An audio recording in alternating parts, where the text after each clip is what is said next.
Allahumma sholli ala Muhammad wa ala ali sayyidina Muhammad. Segala puji bagi Allah, semoga selawat serta salam tetap terlimpah kepada junjungan kita Nabi Muhammad SAW. Hai semuanya, apa kabar hari ini? Semoga selalu sehat, selalu baik, selalu berbahagia, selalu dalam lindungan Allah, dan selalu bersemangat dalam hal apapun. Buat teman-teman yang masih stay dan ngedukung channel ini, terima kasih. Mudah-mudahan segala hal yang kalian hajatkan, segala hal yang kalian inginkan dimudahkan, dilancarkan, dan diridhoi oleh Allah Subhanahu wa taala. Oke teman-teman, kali ini seperti biasa aku masih mau ngebahas tentang FR seperti permintaan teman-teman, untuk membahas FR tentang ayat ya teman-teman. Sebisanya ini di sini mencoba atau sebisanya aku bahas tentang ayat ini, karena sebenarnya ini bukan fak ya, aku tidak ahli dalam hal ini, namun mencoba untuk belajar ya teman-teman. Nah, nanti manakala ada kesalahan, baik itu dalam tulisan, baik itu dari segi ucapan, mohon untuk dikoreksi. Oke, kita langsung aja ke materinya. Poin 19, ayat tenggelamnya Fir'aun. Seseorang meneliti jasad Fir'aun yang ada kandungan garamnya. Sesuai ayat pilihannya, ayat. Nah, di sini berarti yang ditanyakan ayatnya ya, teman-teman. Kemudian ini di sini ada surat Yunus ayat 90. Bismillahirrahmanirrahim. Wa jawazna bi bani Israila al-bahra fa'atba'ahum fir'aunu wa junuduhu baghyan wa 'adwa hatta idza adrakahul gharaqu qala amantu annahu la ilaha illalladzi amanat bihi banu Israila wa ana minal muslimin. Dan kami selamatkan Bani Israel melintasi laut, kemudian Fir'aun dan bala tentaranya mengikuti mereka untuk menzalimi dan menindas mereka, sehingga ketika Fir'aun hampir tenggelam, dia berkata, aku percaya bahwa tidak ada Tuhan melainkan Tuhan yang dipercaya oleh Bani Israel, dan aku termasuk orang-orang muslim berserah diri.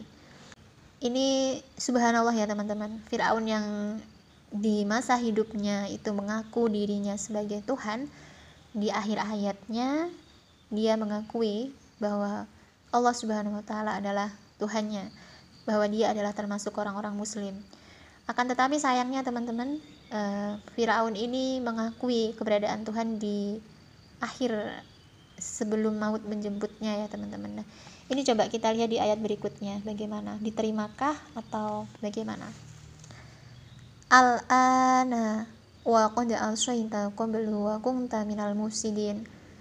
Mengapa baru sekarang kamu beriman, padahal sesungguhnya engkau telah durhaka sejak dahulu, dan engkau termasuk orang yang berbuat kerusakan.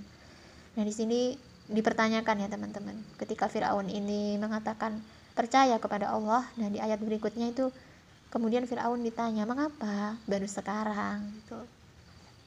Ini juga mengingatkan kepada diri kita ya teman-teman. Mungkin saat ini kita masih melakukan kesalahan, itu perlu kita tanyakan kepada diri kita, mengapa kamu masih melakukan kesalahan gitu. Buat introspeksi ya teman-teman.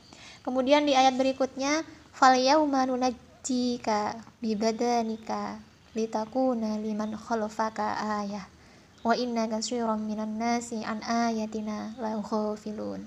Maka pada hari ini kami selamatkan jasadmu agar engkau dapat menjadi pelajaran bagi orang-orang yang datang setelahmu. Tetapi kebanyakan manusia tidak mengindahkan tanda-tanda kekuasaan kami. Nah, jadi dalam ayat berikutnya ini dijelaskan bahwa jasad dari Fir'aun ini diselamatkan ya teman-teman.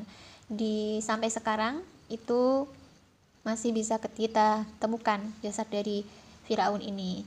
Nah, menurut Profesor Quraisy, pada masa Al-Quran turun pada 15 abad lalu, tidak seorang pun mengetahui sebenarnya penguasa yang tenggelam itu berada di mana gitu. Pada tahun 1896, purbakalawan Loret menemukan jenazah tokoh tersebut dalam bentuk mumi di Wadi Al-Mulk, lembah para raja yang berada di daerah Tahba Luxor, seberang sungai Nil, Mesir. Nah, di Mesir ya teman-teman. Pada tahun 1907, seorang ahli arkeologi dan sejarah Elliot Smith membuka pembarut-pembarut mumi itu dan ternyata badan Fir'aun tersebut dalam keadaan utuh. Kemudian pada Juni 1975, seorang ahli bedah asal Prancis, Maurice Husail mendapat izin untuk melakukan penelitian lebih lanjut tentang mumi tersebut. Dia menemukan bahwa jasad mumi itu merupakan Fir'aun yang meninggal di laut. Adapun bukti-bukti tanda meninggalnya di laut adalah terdapat bekas-bekas garam yang memenuhi sekujur tubuhnya, walaupun sebab kematiannya menurut dia diakibatkan oleh shock. Bagaimana tidak shock coba teman-teman? Kemudian tiba-tiba lautnya terbelah, kemudian berada di tengah laut, air lautnya menyatu kembali. Tentu saja shock ya teman-teman. Itu subhanallah, luar biasa kekuasaan Allah ya teman-teman, peristiwa yang luar biasa. Seharusnya ini menjadi menjadi bahan introspeksi buat kita semuanya. Busail pada akhirnya berkesimpulan bahwa sangat agung dan suci contoh-contoh yang diberikan ayat Al-Quran tentang tubuh Fir'aun, sebab penyelidikan dan penemuan modern telah menunjukkan kebenaran dari risalah Al-Quran mengenai sejarah mengenai itu. Kalau bukan karena kuasa Allah Subhanahu wa ta'ala, dari mana kiranya Rasulullah SAW dapat menyampaikan mengenai keberadaan jasad Fir'aun? Tak hanya itu, pada masa Nabi Muhammad SAW tak ada satupun masyarakat kala itu yang mengetahui bahwa jasad Fir'aun nantinya akan ditemukan sekaligus dijadikan pelajaran. Nah, jasad yang dijadikan pelajaran ini ada di surat Yunus ayat 92 ya teman-teman. Falayyauma nunajjika bibadanika litakuna liman khalfaka ayah. Jasad, ini kata kuncinya badan ya. Maka pada hari ini kami selamatkan jasadmu agar engkau dapat menjadi pelajaran bagi orang-orang yang datang setelahmu. Oke, kita lanjut ke poin 20. Surat An-Nahl ayat 66 tentang air yang baik dan banyak mengandung manfaat itu apa? Tadi ada potongan ayatnya, cuma di sana ada kata labanun, walaupun surahnya tentang madu. Maksudnya lebah mungkin ya teman-teman. An-Nahl ini kan aslinya lebah. Tapi aku jawab itu karena terkait kata labanun itu susu. Intinya air berguna untuk semua kehidupan, ayat yang sesuai. Oke, kita ambil dua kesimpulan ya teman-teman. Pertama tentang manfaat air. Nah, manfaat air itu ada beberapa ayat. Yang pertama surat Ar-Rum ayat 24. Bismillahirrahmanirrahim.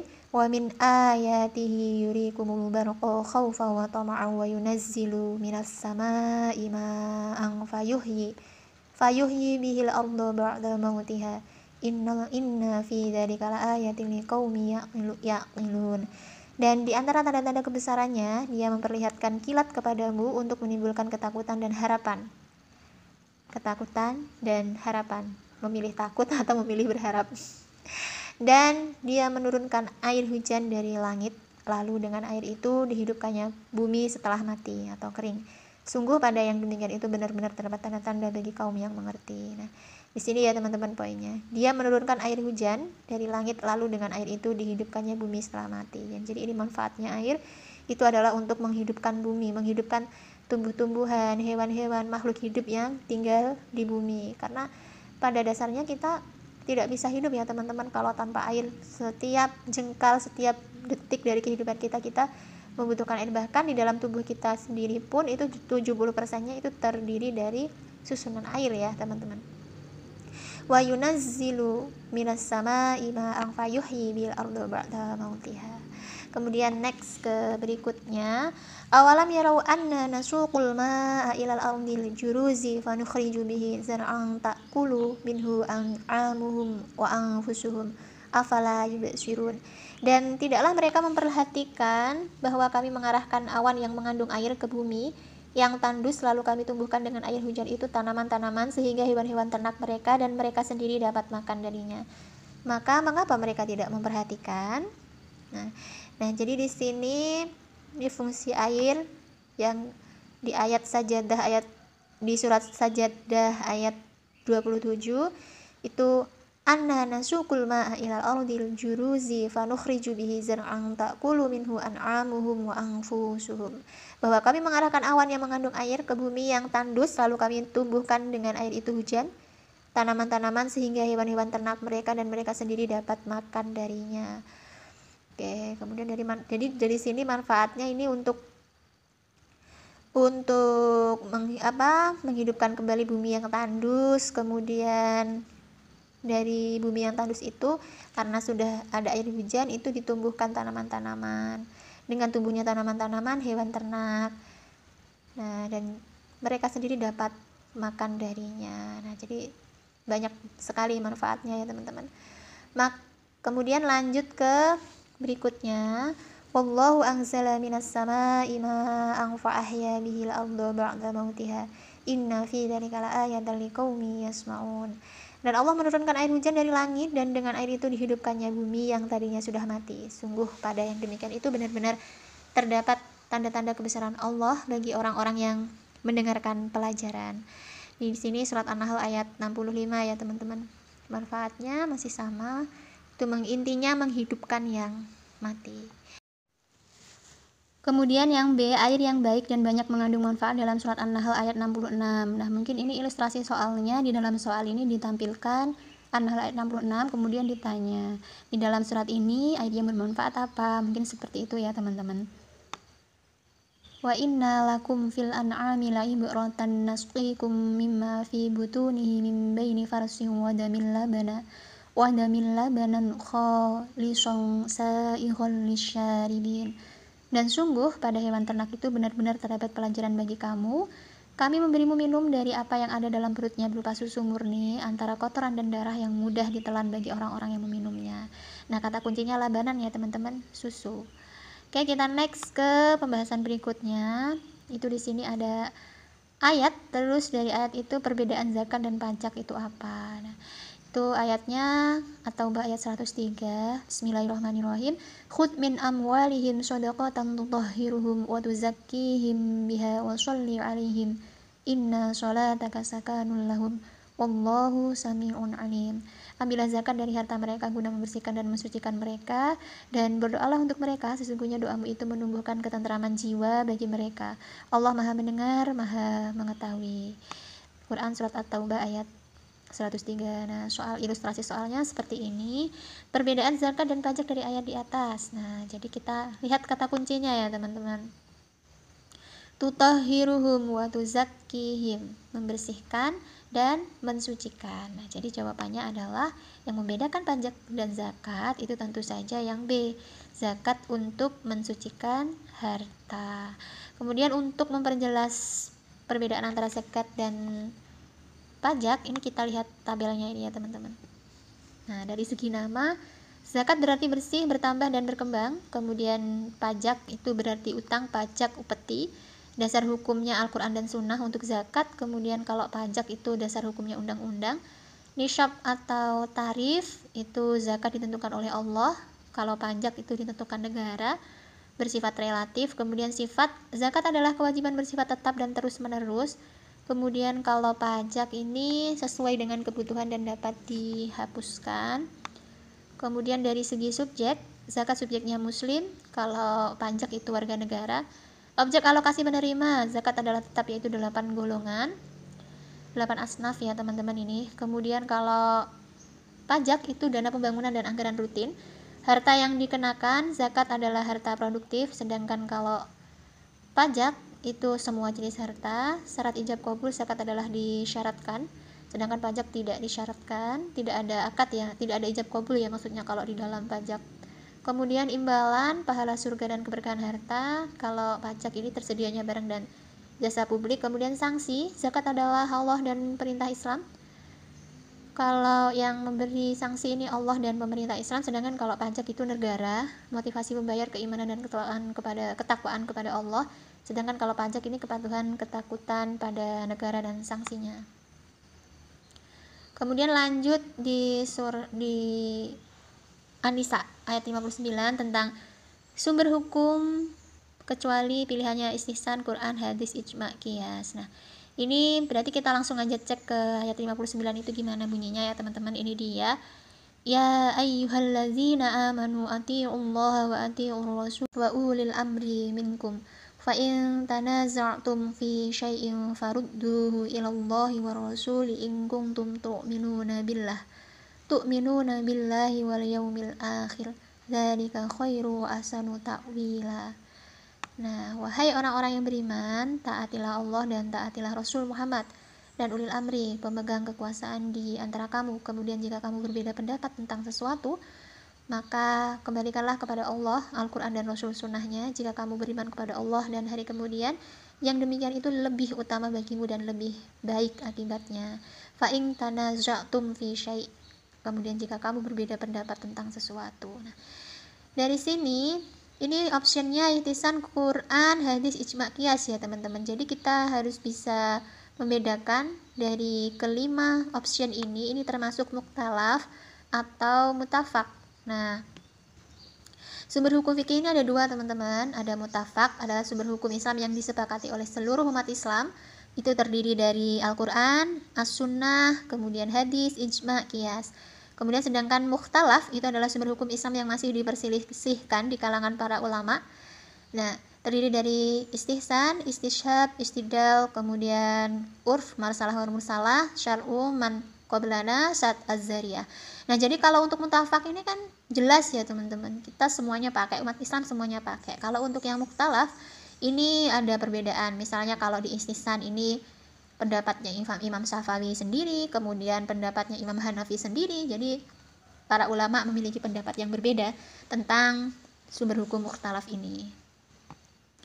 Nah, jadi kalau dilihat dari sini berarti kan optionnya tadi itu mayoritas semuanya ini tentang mukhtalaf ya teman-teman. Mutafak ya teman-teman. Mutafak. Nah, dari kelima ini, empatnya ini adalah Quran, hadis, ijma, qiyas. Ini adalah jenis dari mutafak. Jadi yang berbeda sendiri itu adalah option istihsan, di mana istihsan ini adalah salah satu hukum mukhtalaf. Nah, jadi jawabannya itu adalah istihsan ya teman-teman, yang berbeda dari option lainnya. Nah, kalau yang lainnya ini kan mutafak. Sementara untuk istihsan itu hanya dia sendiri sebagai sumber hukum mukhtalaf. Oke, jadi jawabannya adalah istihsan. Lanjut ke poin 23. Alasan Al-Quran turun secara berangsur-angsur itu terdapat dalam surat Al-Furqan ayat 32. Apa sih alasannya di ayat 32 ini?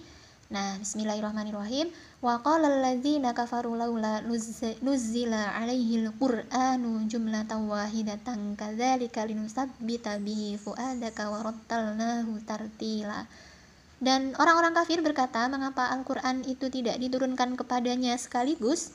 Demikianlah agar kamu memperteguh hatimu Muhammad dengannya, dan kami membacakannya secara tartil, berangsur-angsur, perlahan-lahan dan benar. Nah, jadi di dalam soal itu ditanyakan di dalam surat Al-Furqan ayat 32 ini alasannya gimana gitu. Nah, di sini berdasarkan ayat ini, alasan turun berangsur-angsur untuk menguatkan, meneguhkan atau memantapkan hati Nabi ketika menyampaikan dakwah. Karena ketika berdakwah, Nabi kerap kali berhadapan dengan para penantang. Oke, kita sudah berada di akhir pembahasan. Mungkin nanti ada jenis soal tentang ayat baru di FR minggu kedua ya teman-teman. Sementara untuk bahasan ayat ini sampai di sini dulu. Dan selalu teman-teman, aku kembali mengatakan bahwa apa yang dibahas di sini ini belum tentu jaminan betul. Kalian masih harus tetap belajar dari banyak referensi lain ya. Dan saya mohon maaf bila mana terdapat salah kata, salah tulis, salah ucapan, atau bahkan salah pembahasan. Mudah-mudahan apa yang kita bahas, apa yang kita pelajari ini bisa memberikan keberkahan untuk kehidupan kita. Salah satu cara kita untuk mendekatkan diri kita kepada Allah Subhanahu wa taala. Lebih daripada ditujukan untuk tes SKB, niatkan ini kita lakukan sebagai niat belajar ya teman-teman. Jadi apapun hasilnya untuk SKB nanti itu tidak akan mempengaruhi, tidak akan membuat kita menyesal, tidak akan membuat kita kecewa, karena insya Allah apa yang kita niatkan untuk belajar ini berpahala dan mudah-mudahan diridhoi sama Allah Subhanahu wa taala. Lolos, alhamdulillah, dan kalaupun tidak lolos juga alhamdulillah, karena baik itu lolos ataupun tidak lolos, kita kembalikan semuanya adalah keputusan Allah. Dan jadi setiap keputusan Allah itu pasti adalah yang terbaik untuk kita semuanya. Yakin sama Allah, terus berprasangka baik sama Allah. Kalaupun hari ini kita belum lulus, insya Allah ada kesempatan lagi nanti. Dan kalaupun mungkin ini adalah kesempatan terakhir, maka mungkin insya Allah Allah akan memberikan hal yang jauh lebih baik dari ini teman-teman ya, dari lulus dari sini. Mungkin Allah ada rezeki lain di tempat lain dalam bentuk lain, percaya sama Allah. Maaf untuk segala keterbatasan. Thanks for watching. Wassalamualaikum warahmatullahi wabarakatuh. Jangan lupa klik tombol subscribe, like, share, dan komen.